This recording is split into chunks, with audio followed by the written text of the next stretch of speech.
你是否还记得为热爱拼尽全力时心跳灼热的频率？今天少年巴萨拉依旧仰头望向沉寂的山峦，今天他的歌声仍要击穿岩层，撼动群山。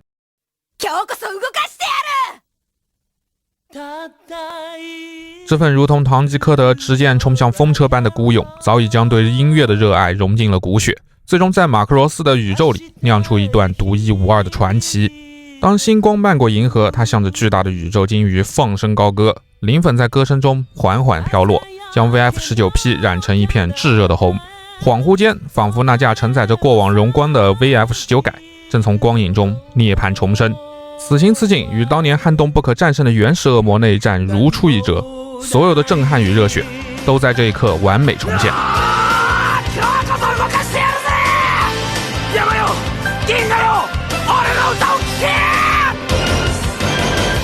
从 YF-19 发售已经过去不知道多久了，这期间已经拍了不知道是多少架飞机了。戴哥也是终于把这台19改给吐出来了。虽然我之前有拍过海馒头的19改，但那东西做的确实不怎么样。于是我把对八神所有的热爱都忍到了今天。好的，那么现在就迫不及待的带大家来开箱看看戴哥这次的19改到底出了什么个水平。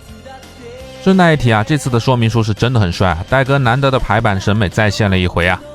先从 F 形态看起，首先还是惯例的展开起落架，开启停机坪展示模式。这次的起落架是想做结构的还原，前轮是3片盖板，起落架折叠收纳。拉出来之后要把杆子给掰直，但根部没有任何固定的位点，只能把后盖板盖上，以免又折回去。后起落架的设计也很离谱，也是不给固定位点的，架子能够左右的摆动，然后就依靠向外的摆动把架子顶到结构件上撑住，但是这个位点也不是个卡扣啊，所以把玩的时候左右一晃的话，起落架就掉了，又折回去了。好的，那么回到 F 形态的展示啊，对于这架红飞机，我是先玩的激战 Z 再补的番，不知道各位对它的第一印象是如何的呢？反正我的第一印象是一根好红的胡萝卜啊，好丑。真正对它感兴趣是记得有一关的 BOSS 不亮血条打不过去，查了攻略才知道哦，要八神开出来唱歌啊，才发现有点意思啊。结果补番之后就对这个男人彻底爱上了。可以看到这次戴哥是非常良心的给了一个站在驾驶舱唱歌的八神小人，搭载的方式也很简单，找到驾驶舱能插的空隙，把脚上的连接桩插上去就行了，并没有什么具体的固定位点，怎么搭载都是可以的。这个搭载的效果简直堪称一绝啊！虽然小人的手图确实非常的粗糙，但配合上这个站在19改机舱里的场景，八神就有一种莫名活过来的感觉，不管哪个角度怎么拍都是出片的。那既然站姿给了小人，经典的驾驶舱坐姿当然也要给小人了，只不过这个涂装也是非常的粗糙啊，当然了，要求也不能太高。这个驾驶舱也给了一定的涂装，八神坐在里面配合起来还是很和谐的。什么？你问我，他明明抱着的是吉他，怎么开的飞机？不好意思啊，吉他就是操纵杆，这是专门给八神定制的特机。不仅如此，众所周知 YF-19 虽然机动性能超强，但可操作性不是一般的烂，正常人几乎无法驾驶。所以量产的 VF 系列对机身和翼面做了调整，将整机力矩向上调整，增加了可操作性，比如尾翼从双腿引擎处移到了翼面内侧。但八神的这台又很特殊啊，整机的平衡是照着原机调整的，也就是说它和原机一样性能超强，但是很难操控。但八神不仅可以边开飞机边弹唱，而且根据卡姆林的说法，其驾驶技术甚至可能和那位天才是一个水平的。没办法，神就是神。VF-19 改的飞机形态下全长18.47米，空重仅8.4吨，搭载2台罗伊斯 FF2500F 热核引擎，搭配上 YF-19 同款的脚部2维矢量喷口，宇宙空间最大推力可达82.5吨，在大气圈内1万米高度的巡航速度为5.5马赫，3万米以上则能达到25马赫以上。该机驾驶舱下方的2块绿色透明件也会被误认为是 Fold 水晶，但很可惜啊，这里只是复合的传感器系统。那整体来说，戴哥这次的 F 形态还原度还是很不错的，而且和其他飞机一样，外加采用了亚硝光的塑料，实物的表现会比高亮面的塑料质感好不少，有一种涂装了的感觉。虽然这个配色我还是觉得不是很好看啊，不过一印细节啥的都是很给力的。唯一的问题就是和之前的 YF-19 一样啊，机背部看上去是各种大缝，一体性实在是一般般。好的，那么展示完 F 形态，接下来我们就惯例往 G 形态变形啦。首先收起两侧尾翼，并解锁两边主翼的锁扣。机翼连接位点这里可以看到一段空隙，这里需要将这一段拉出一点距离，然后才有空间做向下的翻折，然后往前旋转。接着解锁盾牌，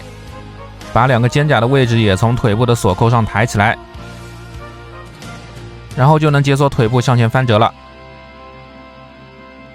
然后就是第一个与 YF-19 不一样的点了，小腿侧面的盖板是可以直接拉出来盖上的，但是相对的后方是没有什么设计盖板的。接着将膝盖部位向下拉到底，向下拉出脚掌并展开，非常常规的一步。接着从鸡背部这里把胸部给拔出来和身体解锁，然后就能把两个手臂给转向前方了。接着调整一下手臂的位置，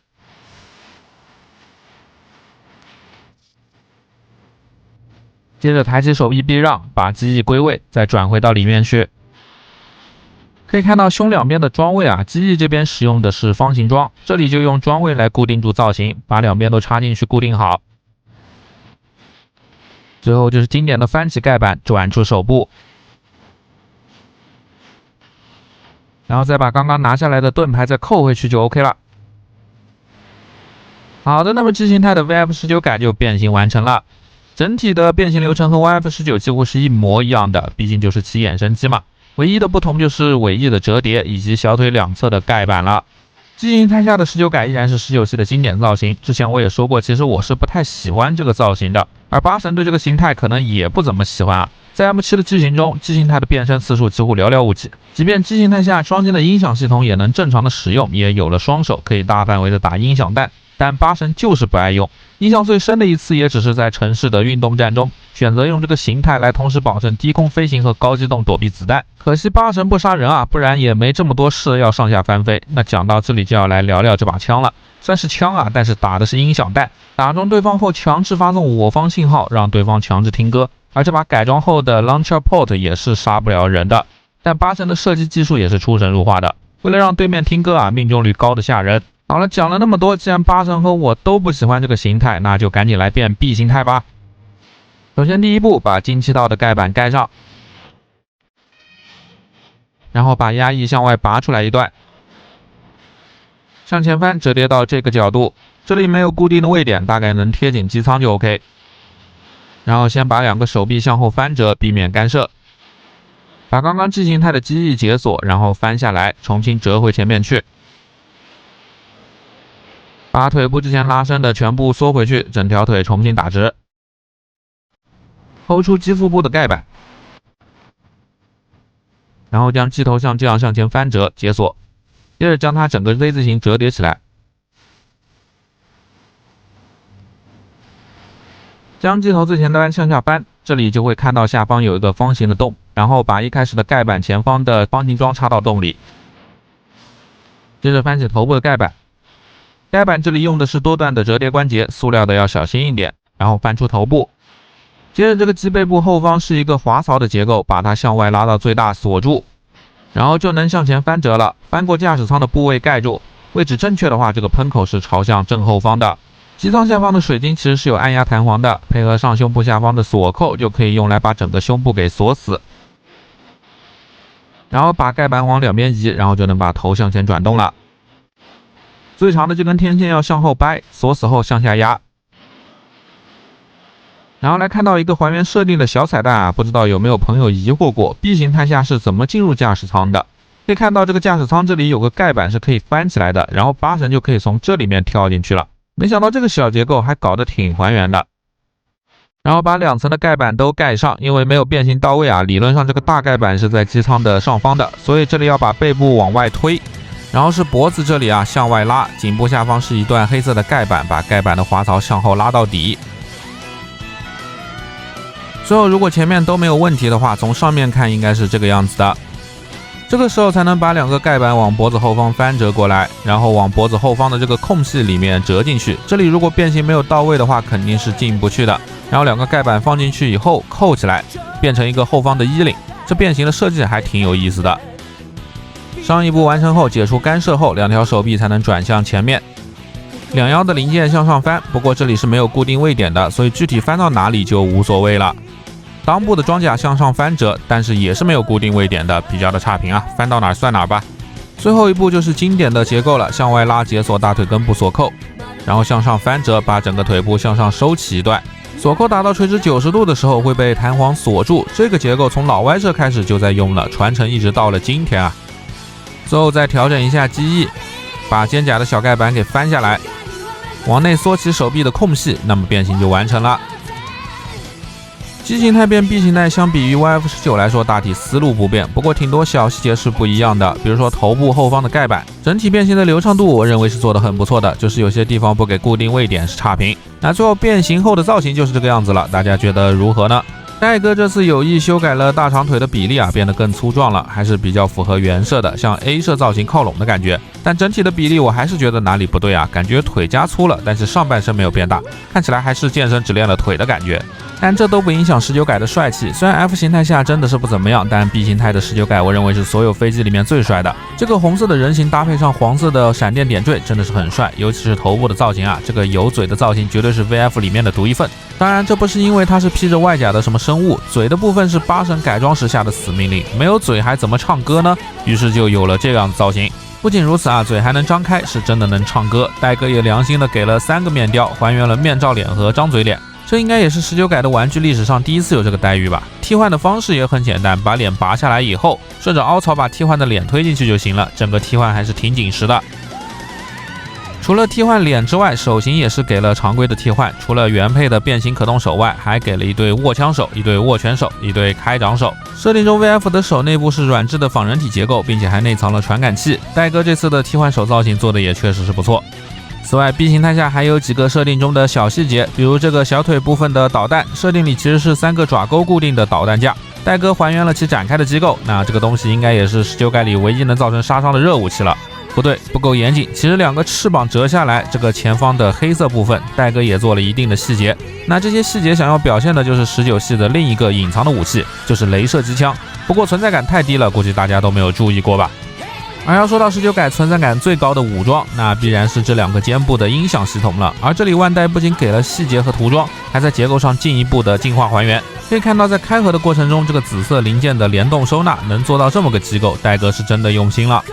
那除了帅气的造型和足够还原的细节，作为8神最喜欢的形态，19改可不是只因为有嘴能唱歌那么简单。作为继承了 YF19 机动性的机体，戴哥赋予它的可动性也是超乎大家想象的。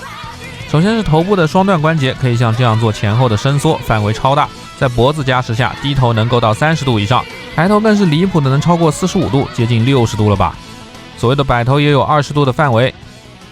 ，360度平转当然也是没有什么问题的。肩部本来就有变形结构向后转，但外侧还给了一根金属轴连着球冠，所以还能再做20度左右的各个方向的摆动。360度的大风车当然也毫无压力，不过这个关节确实是很紧。侧平台肩胛可以独立的活动，手臂当然也能90度抬起。360度平转被安排在了肘部，曲肘则是标准的双段关节，180度小臂贴大臂，不过这个小臂造型怎么和 VF25 那么眼熟啊？手腕这里还多给了一段45度的转动关节，且每个替换手型都带了。腰部虽然不能前后转，但是戴哥创新性的给了腰部的平转，可惜的是这里被限制住了，主要还是后面的龙骨，不然这可动将直接终结比赛。大腿没有前裙甲的干涉，前踢轻松就能踢到肩部，属于 VF 系列特色了。新品的把持力度也很不错。不过要说戴哥19系什么东西最惊艳，那必须是这个侧踢了。没错 ，VF 不仅有侧踢了，而且还能接近90度，离谱吧？把持力度也很不错。同时大腿根也设置了平转，在膝盖甲的上方，360度旋转没有问题，但要注意机翼的干涉。屈膝略微超过90度，大概100度多一点，但已经非常不错了。大小腿的屈膝造型也很饱满，还能向上屈膝呢。最后脚部是变形的关节，前后脚掌都有独立的可动，而接地向外大概不到30度，向内的话差不多就是30度的样子。如果你嫌还不够的话，那就把整个脚全部都拉出来，这时候接地就有接近60度了，非常够用了。而全部拉出来后的前后抬脚也有45度以上的幅度。有一说一这个可动甚至比很多不可变形的机器人都要优秀，小小墩子轻松拿捏，造型非常饱满。同时这次19改从外观设计到移影到细节，各种小机构、变形小修改，我认为都是诚意十足的，远超海馒头那个半成品不要太多。整体真的是非常的满意，而且看到价格也在一路走低，真的是非常建议入手的一款。好的，那么最后来点一下题为什么说8神是神呢？天才级别的驾驶技术，堪比背心自爆男的身体素质。在一个三角恋为卖点的作品里，男主对女人不感兴趣，还是因为用唱歌击败了理论上物理无法消灭的原始恶魔呢？都不是。我当时在补 M7 的时候，我还在大学乐队里当贝斯手，但是当时周围高手如云，很难争取到上台的机会，有时候都想放弃了，但是8神鼓励我坚持下去，因为那是我的热爱。就像拍魔玩视频一样，马上快2万粉了，拍这玩意儿不仅赚不到钱，还贼花精力，但我依然乐此不疲，只是因为热爱。想到去做这件事就会很开心，就会有一种冲动。所以我也一直希望成为像巴神那样纯粹的人。好了，说了这么多，希望大家都能去补一补 M7，说不定你也会爱上巴神。那么本期评测就到这里了，大家下期再见。